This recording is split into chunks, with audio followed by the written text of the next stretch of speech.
তো হ্যালো বন্ধুরা, তো বিকেলবেলা গেছিলাম ডিমার্ট শপিং মল। তো ওখান থেকে শপিং টপিং করে এলাম। তো ফার্স্টে গেলাম শপিং মলে, ঢুকলাম, ট্রলি ব্যাগ নিয়ে গেলাম, ট্রলি ঠেলতে ঠেলতে নিয়ে গেলাম। এত লোকের ভিড়ে ট্রলি ঠেলতে ঠেলতে মাথা খারাপ হয়ে গেছে।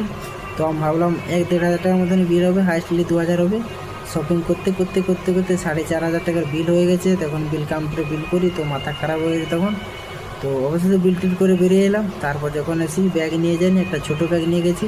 তো ও ব্যাগটা পুরো ফুল, আর একটা ব্যাগ বড়ো ব্যাগে একটা ফুল আরও জিনিসপত্র হবে, ব্যাগ নেই। আমার বন্ধুর কাছেও ব্যাগ নেই, ওদের পুরো ব্যাগটা ফুল হয়ে গেছে। অটোতে বসে গেছে, অটোওয়ালা ওদিকে ফোন করছে, এদিকে ব্যাগও নেই, বাইরে কোথাও ব্যাগ নেই।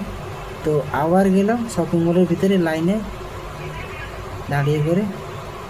তারপর যখন শপিং মলের ভিতরে গিয়ে আবার একটা ব্যাগ নিলাম, 25 টাকা নিল। ওই ব্যাগটার দাম হবার কথা 10 থেকে 15 টাকা, হাইস্টলি 20 টাকা, ওটা নিল 25 টাকা। তো ওটাকে নিয়ে আবার যখন বিল কাউন্টারে আসি, বলছে খুচরো দাও, 500 টাকা নোট আছে, আর 1 টাকাও নেই। সব তো বিল কাউন্টারে ওখানে দিয়ে দিচ্ছি প্রথমে 4,500 টাকা। তারপর খুচরো নিয়ে কী করবো? তারপর গেলাম, আমার বন্ধুকে ফোন করলাম, ও এলো, ওর কাছে টাকা নিয়ে ফের বিল কাউন্টারে বিল দিয়ে আবার চলে এলাম। তার মধ্যে আবার বৃষ্টিও চলে এলো। তারপর ব্যাগে সব নিয়ে আবার অটো ধরে বাড়ি এলাম। তো এখন ঘুমিয়ে যাবো। দুপুরে ঘুম হয়নি কি শুইনি আমরা দুজন।